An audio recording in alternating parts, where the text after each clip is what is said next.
స్వామివారి భక్తులందరికీ శుభాకాంక్షలు.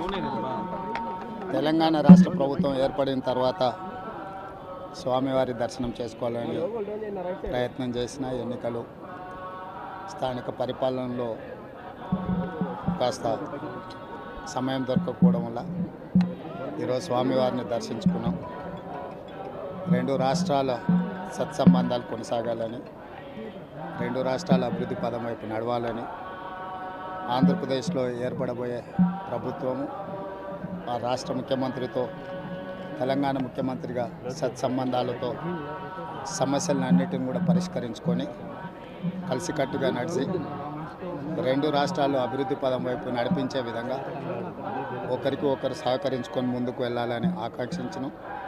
అదేవిధంగా తెలంగాణ రాష్ట్ర ప్రభుత్వం తరఫున కొండ మీద ఒక సత్రం నిర్మాణము, కళ్యాణ మండపం నిర్మించి తెలంగాణ నుంచి వచ్చే భక్తులకే కాకుండా దేశం నలుమూలల నుంచి స్వామివారిని సందర్శించుకునే భక్తులందరికీ కూడా సౌకర్యాలు కల్పించడంలో తెలంగాణ రాష్ట్ర ప్రభుత్వం కూడా భాగస్వామ్యం తీసుకోవాలనుకుంటుంది.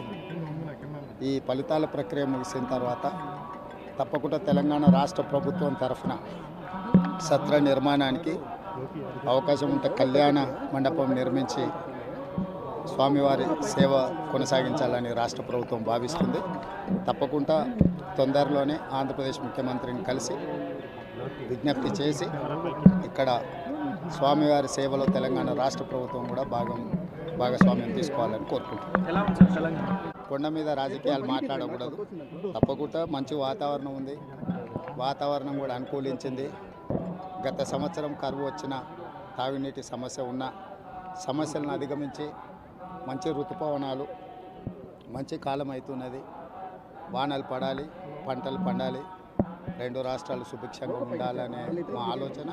ప్రకృతి కూడా సహకరిస్తుంది. తప్పకుండా పాలకుల మనసులో ఎలాంటి స్వామివారు ఒక ఆలోచన కలిగించి తప్పకుండా ఆ ప్రాంత రైతులకు సహాయం చేసే విధంగా వానలు పడి పంటలు పండుతాయి. మా ప్రభుత్వ కార్యాచరణ కూడా ప్రధానంగా రైతాంగాన్ని ఆదుకొని దేశం యొక్క సంపదను పెంచాలనేది మా ఆలోచన. ఆ విధంగా ముందుకు సాగాలని